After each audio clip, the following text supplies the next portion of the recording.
All right. Shalom, family.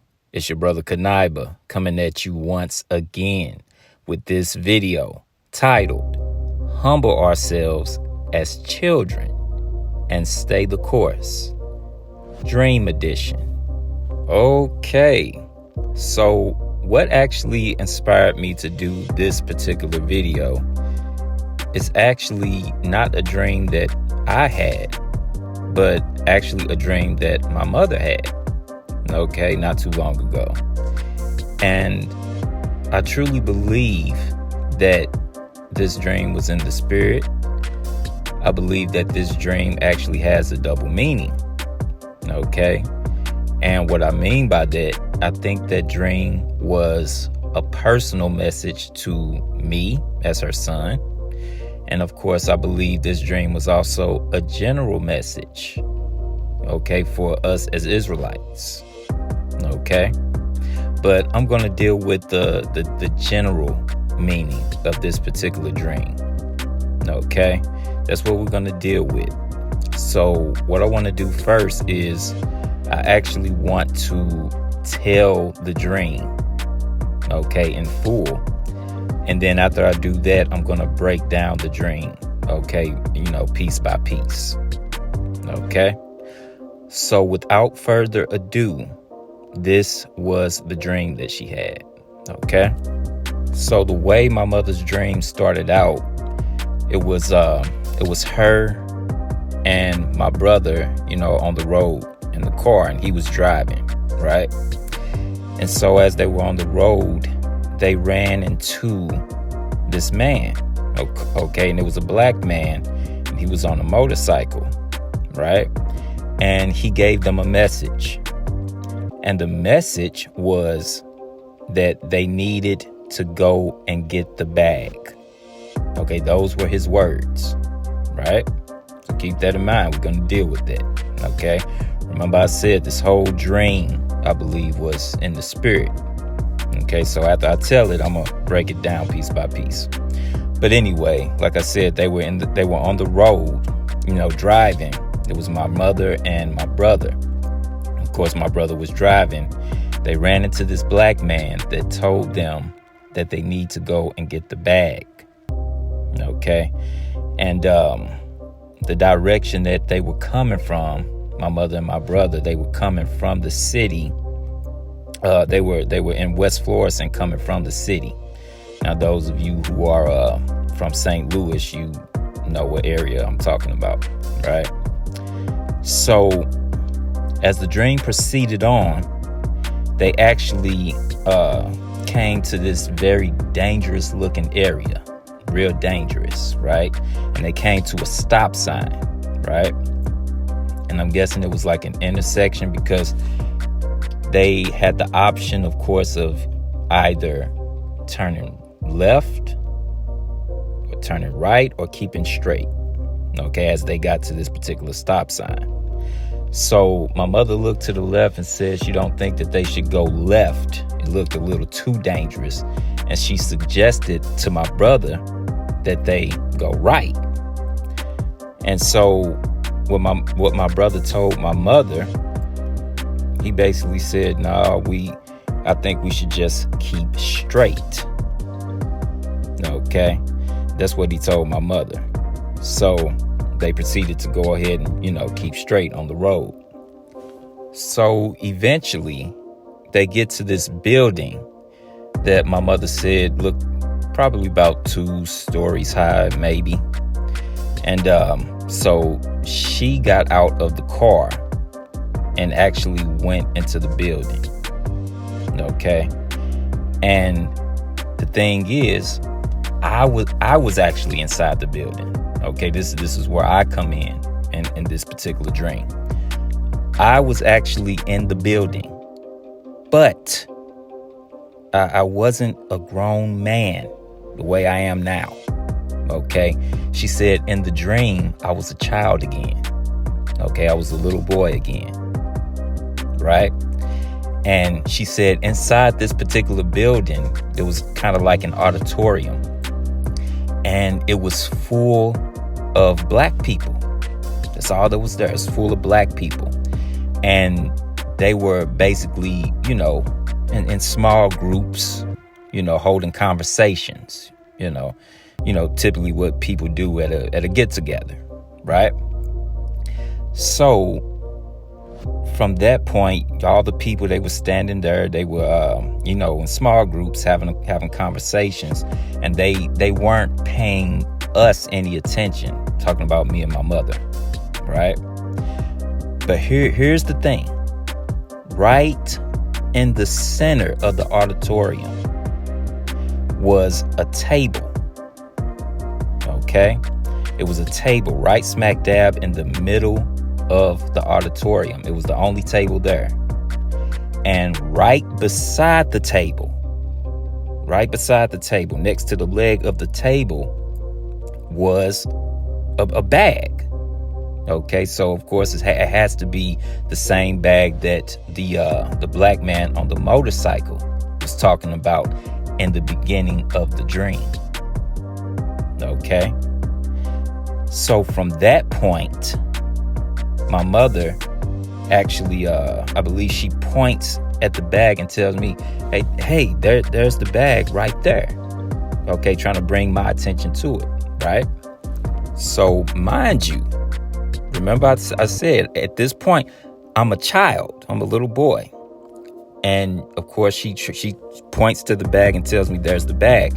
So instead of running straight to the bag, it's right there in the middle of the auditorium. I don't run straight to the bag. What I do as a little child, I run all the way around the auditorium. Okay. I just, like in a circle, I run around the auditorium, and then I come and I make my way back. Then I go straight to the bag. Okay, I don't just go to the back. I run around the auditorium first, and then I end up right in the middle of the auditorium, right there with the bag. And then I picked up the bag. Okay, and I believe she said that's pretty much how the dream ended. Okay, so when I heard that, I'm like, oh yeah, this dream is spiritual. It's a message. Okay, and I believe it's a double meaning. Okay, it was something that was personal about me. And of course, I believe this was a general message, okay, that I believe the Most High wants me to do a video about. So here we are, right? So now, with that being said, I want to go ahead and break down this particular dream piece by piece, looking at this from a spiritual vantage point. Okay, so here is what I believe to be the interpretation thereof. Okay, so of course, like we said, the dream started out with my mother and my brother. They were on the road, okay, and they ran into this black man on a motorcycle. Okay, and this man on the motorcycle delivered a message to them, telling them that they need to go and get the bag. Now, right off the jump, this is probably the most obvious thing. The black man on the motorcycle, I believe, was an angel. Okay, that's probably the most obvious thing. Okay, he was an angel. Okay, and he delivered that message to them to go and get the bag. Now, when you look at this from a carnal standpoint, when you look at our slang as quote unquote black people, when we say we trying to get to the bag or we trying to get the bag, that's usually referring to money, okay, or prized possessions in this world, right?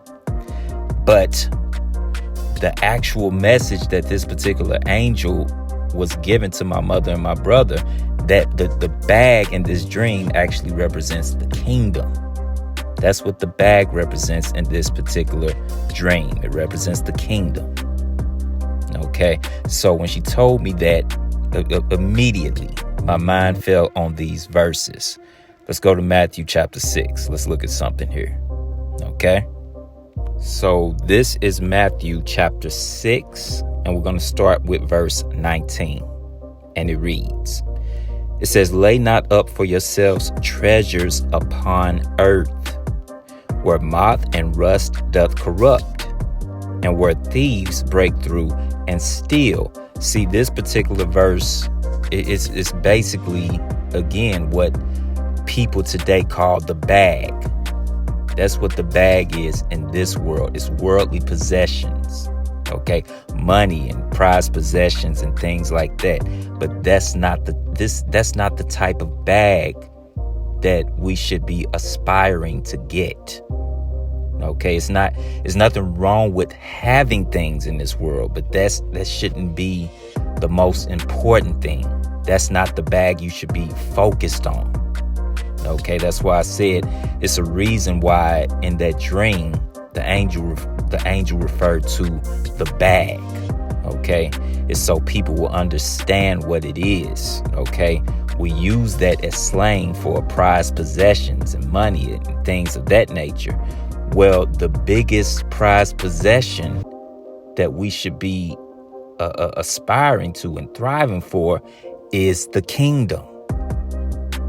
Okay, let's read that again. It says, "Lay not up for yourselves treasures upon earth, where moth and rust doth corrupt, and where thieves break through and steal." Okay, let's look at the next verse here. So this is verse 20, and it reads, it says, "But lay up for yourselves treasures in heaven, where neither moth nor rust doth corrupt, and where thieves do not break through nor steal." Okay, this is the bag. This is the bag that the angel was referring to in my mother's dream. Okay, this is what that is. Okay, these are not the worldly possessions and the money of this world. Okay, all this stuff right now in this kingdom can't compare to the treasures and riches and things like that the children of Israel is going to have in the kingdom. Our mind cannot fathom. Okay, that's why we have to stay the course. Okay, and stay on that straight and narrow path. Okay, I'm kind of jumping the gun, but we're going to get to that part of the dream. Okay, but anyway, let's look at the next verse here. This is verse 21, and it reads, it says, "For where your treasure is, there will your heart be also." Okay, so what does that mean? It says, "For where your treasure is." Your treasure represents what you value the most. Okay, it says, "There will your heart be also." Now, in the scriptures, oftentimes the heart is referring to the mind. Okay, it's referring to your mind, right? So, for where your treasure is, or what you value the most, there will your heart be also, or that's what your mind is going to always be on. What you value the most, that's what your mind is always going to be on. That's what this verse is saying. So our minds have to always be on the bag in a spiritual sense. Okay, our minds should always be on the kingdom, getting to that bag, so to speak. Okay, so moving on with the dream, of course, moving forward, remember they were coming from the city, and they end up in this very, very bad area. Okay, and they come up to a stop sign, and it's basically an intersection, right? They can either, turn left, turn right, or keep straight. Remember? So again, remember my mother told my brother, that she doesn't think that they should turn left because it looked a little too dangerous towards the left.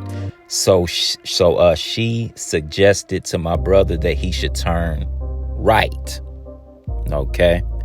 And basically, my brother, he disagreed, and he suggested that they just simply keep straight. Okay. And that's what they ended up doing in her dream. Right. So, brothers and sisters that's in this walk, you should automatically know what verses I'm thinking of right now. Okay, let's actually go to it. This particular part of the dream, these are the verses that automatically came to mind. Let's go to Matthew chapter 7. Let's take a look at this. So this is Matthew chapter 7, and we're going to start with verse 13. And it reads, it says, "Enter ye in at the straight gate. For wide is the gate, and broad is the way that leadeth to destruction, and many there be which go thereat." Okay, so Yahushua is telling us to enter in at the straight gate.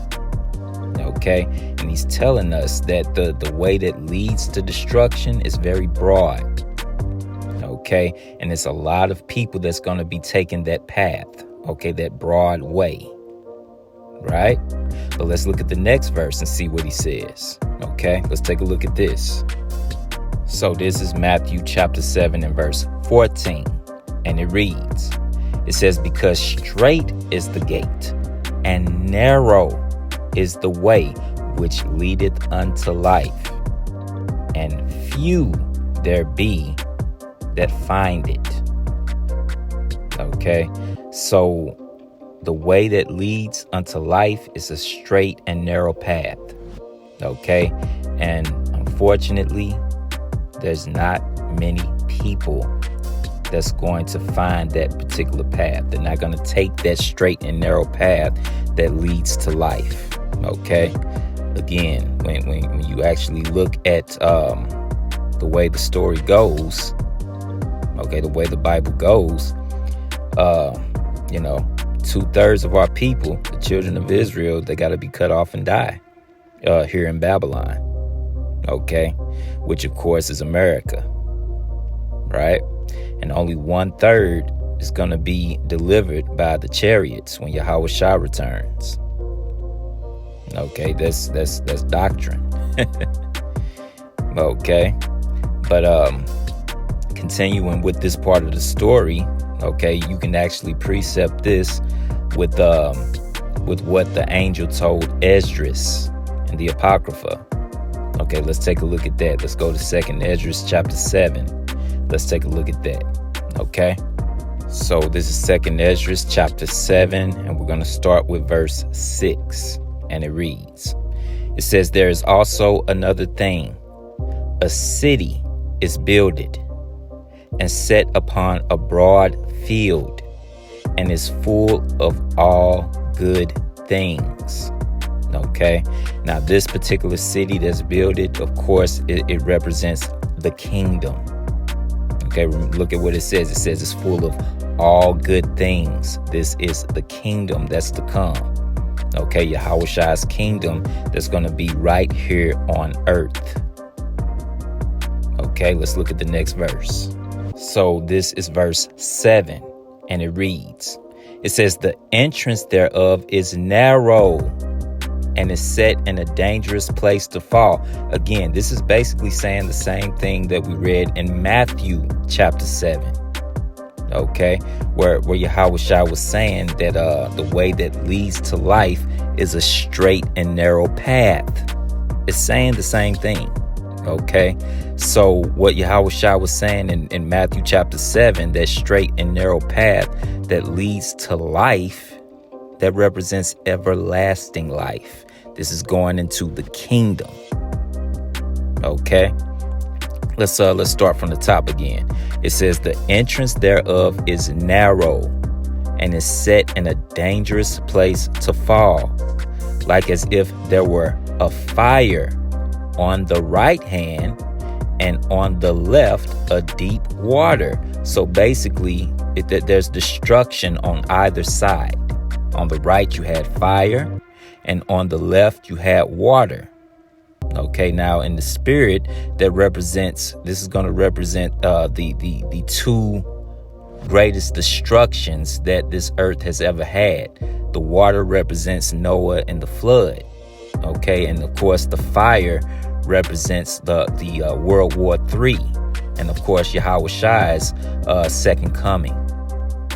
Okay, that's what that's going into. But again, it talks about that entrance into this city, which is the kingdom. It's a straight and narrow path.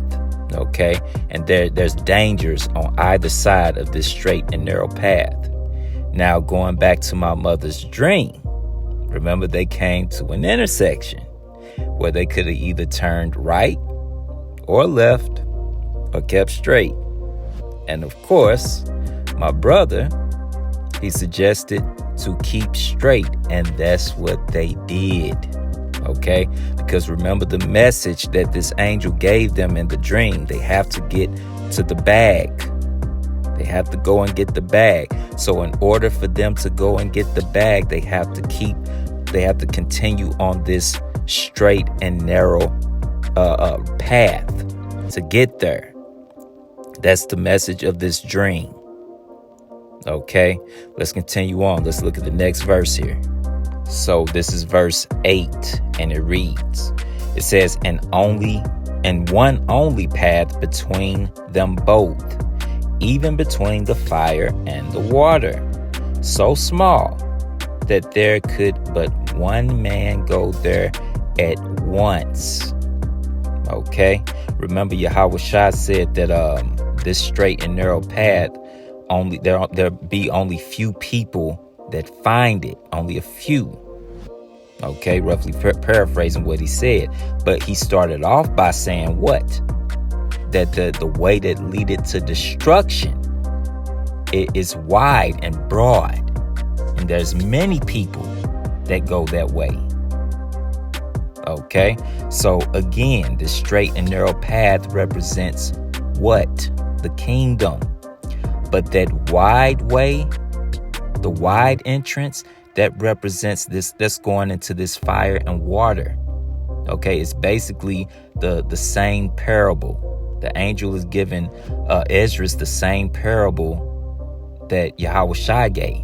It's really the same thing. Okay, let's look at the next verse.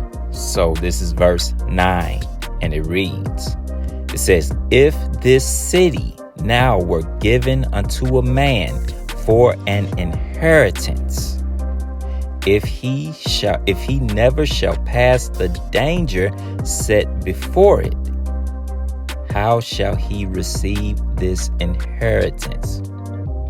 So let's look at the top of this. It says, if this city now were given unto a man for an inheritance. We know that this man represents the children of Israel. Okay, we automatically know that, because when you go to Romans chapter 9, who did Paul say the inheritance was for? He said it pertaineth unto Israel. This is talking about the children of Israel, this particular man that this city is given to for an inheritance. This city is the kingdom. Okay, it says, if he never shall pass the danger set before it, how shall he receive this inheritance? Meaning we got to go through things to get this particular kingdom. Okay, we got to go through things to get this reward. That's why Yahweh would always say things like, he that endureth unto the end, the same shall be saved. You have to endure things. And what do we have to endure? Tribulation. Okay, the scriptures also tell us what? That through much tribulation shall we enter into the kingdom. Okay, that's what the fire and the water represents in this particular parable. Okay, you're not going to get this kingdom unscathed. Okay, you have to go through tribulation. Why? Tribulation is what refines you into that fine gold that we have to become in order to get this kingdom. Okay, so there's not going to be a red carpet rolled out for us to just waltz into the kingdom, okay, without any type of, scars and bumps and bruises. We all have to go through things in order to get this inheritance. Okay, that's why, again, Yahushua made statements like what? You have to pick up your cross and follow him. That cross represents whatever trials and tribulations we have to go through in this thing called life in order to receive eternal life. Okay? So now let's look at the next verse here. So this is verse 10, and it reads, it says, "And I said, It is so, Lord. Then said he unto me, Even so also is Israel's portion." Remember, I told you the man in verse 9 that's going to receive the inheritance it's Israel. Okay, so now the angel is now confirming that with Esdras, that man is Israel. That's why he said, "Even so also is Israel's portion," because that's who this is about. Israel receiving the kingdom. Okay, again, that's a mic drop moment. Okay, but if that's not clear enough, let's look at the next verse. Okay, so this is verse 11, and it reads, "Because for their sakes," talking about Israel, "I made the world." Let's pause right there. The Heavenly Father, Yahweh, created this whole world, this planet, and everything in it. He created for the children of Israel. Okay, that's point blank, period. Okay, so again, that's another mic drop moment. Okay, so it goes on to say, and when Adam transgressed my statutes, then was decreed that now is done. Okay, so that particular formula, that was done after Adam sinned. Okay, and what is that formula? Okay, Adam was born into paradise. Okay, he didn't have to go through any trials and tribulations to actually get, quote unquote, the kingdom. Okay, he was born in it. He was born in paradise. It was given to him on a silver platter. He didn't have to go through anything to get it. Okay, but once he sinned, that particular process was done. Okay, the kingdom is not going to be given freely anymore. Now, if you want it bad enough, you got to work for it. You got to go through things to actually get it. That way, once you get it, you'll actually appreciate it, and you'll appreciate it that much more. Okay, so now continuing with the dream. Okay, as they pass, talking about my mother and brother, as they pass this intersection and they continue on this straight path, they arrive to this particular building. Remember, this building, like my mother told me, I think she said it was, probably about 2 stories high, maybe. So they get to this building. She gets out the car and she goes into the building, right? And now this is where I come in the dream. Okay, she enters into the building, and there I am. But again, I'm not an adult. Okay, I'm now a child again. I'm a little boy. Okay, so at that particular point, right then and there, I knew what the message was in this particular part of the dream. Okay, let's go back to the scriptures and let's take a look at something. Okay, so this is Matthew chapter 18, and we're going to start at verse 1. And it reads, it says, "At that same time came the disciples unto Yahushua, saying, Who is the greatest in the kingdom of heaven?" Okay, Okay, so the disciples posed this particular question to Yahweh Shai. Okay, of course, asking him who is the greatest in the kingdom of heaven. Okay, and now let's see how he answers them. Let's look at the next verse here. So moving forward, this is verse 2, and it reads, "And Yahweh Shai called a little child unto him, and set him in the midst of them." Now look at that. It says that Yahweh Shai called a little child to him and set him in the midst of them. Okay, in the midst of them. The midst meaning in the middle. That's key. Okay, because remember, in the dream, this particular auditorium, it was full of people. Okay, and these people were Israelites.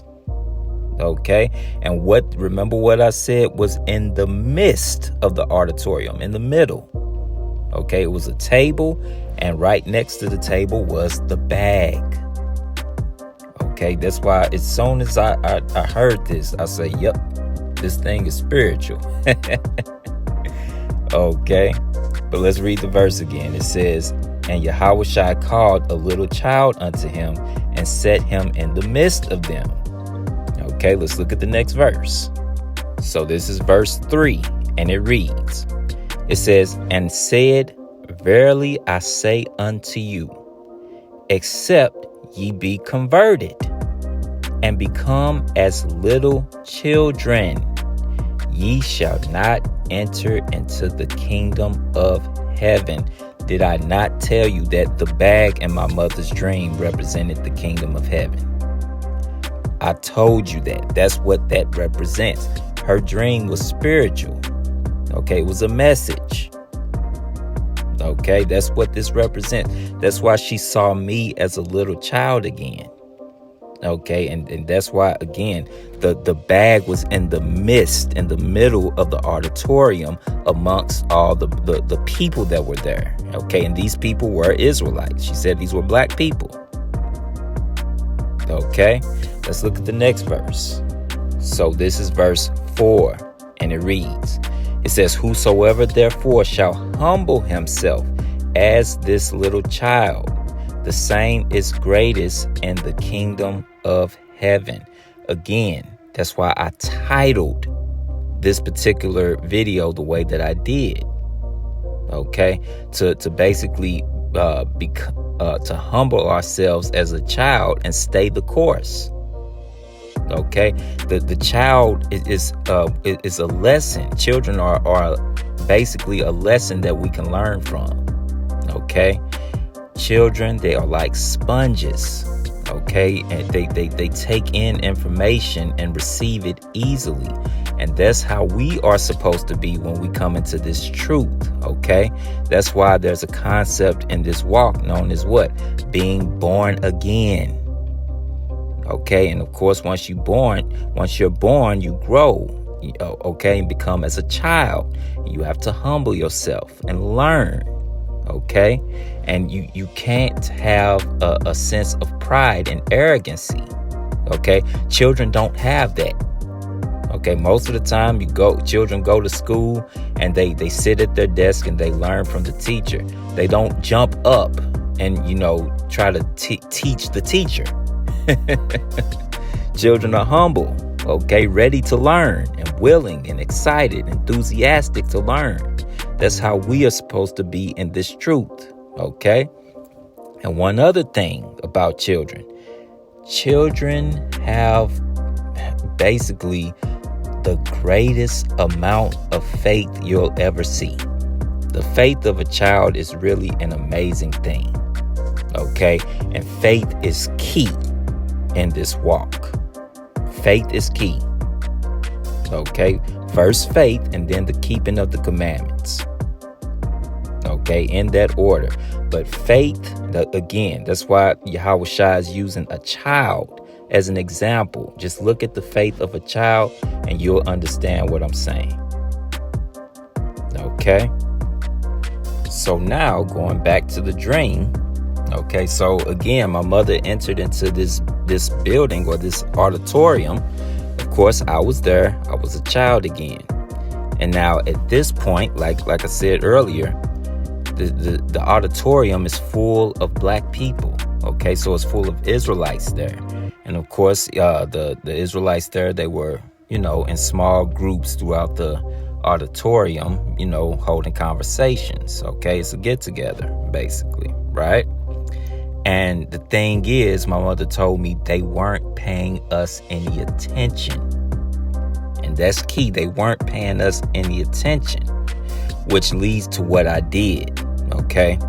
Remember what happened next. My mother, she looked in the midst of the auditorium and saw and right there in the middle of the auditorium, it was a table, and sitting next to the table on the floor, next to the leg of the table, was the bag. Okay. And she pointed to the bag and told me, hey, there goes the bag. Okay. Basically instructed me, to go to the bag. And so what I do next is key. Okay. Remember, the people wasn't paying us any attention. So what I didn't go straight to the bag, what, you would think logically I would do.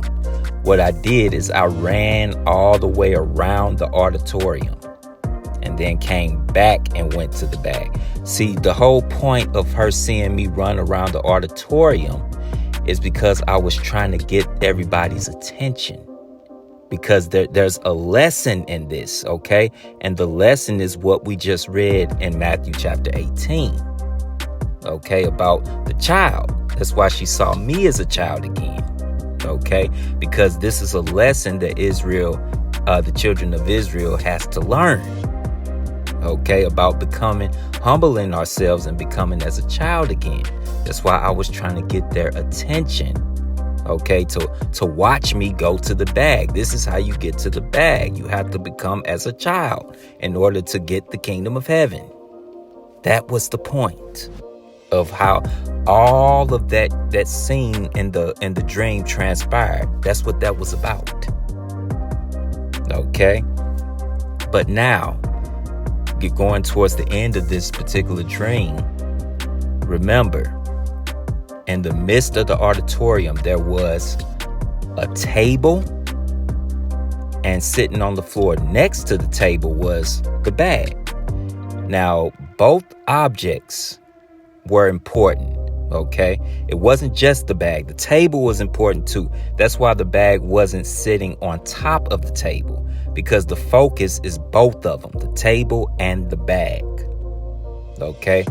Let's deal with the table first, because we pretty much already explained what the bag is. The bag is the kingdom. What does the table represent? Okay, let's go to Romans chapter 11. Okay, let's explain what the bag is. All right. Or excuse me, let's explain what the table is rather. Okay. So this is Romans chapter 11, and we're going to read verse 9. Okay. And it reads, it says, and David saith, let their table be made a snare and a trap and a stumbling block and a recompense unto them. See, what you got to understand is, in the Bible, oftentimes the scriptures is likened unto a table. Okay, it's the scriptures. Okay, because again, in the ancient times, the scriptures were written in what's known as scroll form. Okay, and what you would do, you would unroll the scroll on a table in order to read it. Okay, so oftentimes the scriptures in the Bible, the scriptures are referred to as a table. Okay, so that's key. That's why, again, the focus in my mother's dream, it wasn't just the bag, it was the table. It was a reason why the bag was sitting separate on the floor from the table. It wasn't sitting on top of the table, because both objects were the focus. Okay, it's the scriptures. Okay, so again, what is this telling us? The scriptures are also key in what? In getting to the bag, to the kingdom. You have to humble yourself and become as a child and follow the scriptures in order to get to the bag, which is the kingdom. It's the whole point of this whole movie. I mean, it's kind of like a movie, but this whole dream, okay, from start to finish, them staying on that straight path, my mother and brother, and then my mother, of course, coming to this building, and I'm there as a child and everything that just transpired, okay, from the bag and the table being in the midst of the people, me running around the auditorium to get their attention, just to come right back to the bag to teach them a lesson. But they weren't paying attention. Okay, and again, that just proves that we are the people, the children of Israel. Okay, so a hard-headed and stiff-necked people. Unfortunately, okay, but again, in the end of the dream, what did I do? I went to the bag and I held it up. Okay, because again, this was a lesson that they were supposed to learn, everybody in the auditorium. Okay? Because even in the dream, I actually left this part out. When I was running around the auditorium, my mother told me in the dream, she actually asked me, why are you running all the way around the auditorium? Because she couldn't understand. In the dream, she didn't even understand, why I was doing that. Okay, but when she was telling me the dream, I understood fully why I did that. It was to get their attention, because this is a message that they're being taught right now. Okay, so they needed to pay attention to me as a little child. Go to the bag and pick it up. Hey, this is the lesson. This is how you get to the bag, or the kingdom rather. Okay, but anyway, that actually brings us to the end of this video. And again, the title of the video is Humble Ourselves as Children and Stay the Course, Dream Edition, right? And of course, this particular video was based on the dream that my mother had not too long ago, right? And like I said in the beginning of this video, of course, I believe this dream she had, it had a double meaning. I believe it was about me personally, which I'm not going to get into detail about. But it's something that I had to learn. Okay. And I believe this particular dream was a general message for us as Israelites. Okay. And that's the aspect that I dealt with concerning her dream. Okay, this general message that, we need to learn. Okay, we have to humble ourselves and become as children. We have to stay on that straight and narrow path and become as children, humble ourselves, okay, in order to get to the bag, which of course is the kingdom. Okay, so with that, and as always, I want to give all praises, honor, and glory to the Most High Yahweh, which is the name of the Heavenly Father. And I do so by Hashem, which means in the name of Yahweh Shai, which is the name of the only begotten Son of the Heavenly Father, whom the world knows as Jesus Christ. And I want to thank all you brothers and sisters for tuning in. I hope this video was informative and edifying. And until next time, Shalom, family.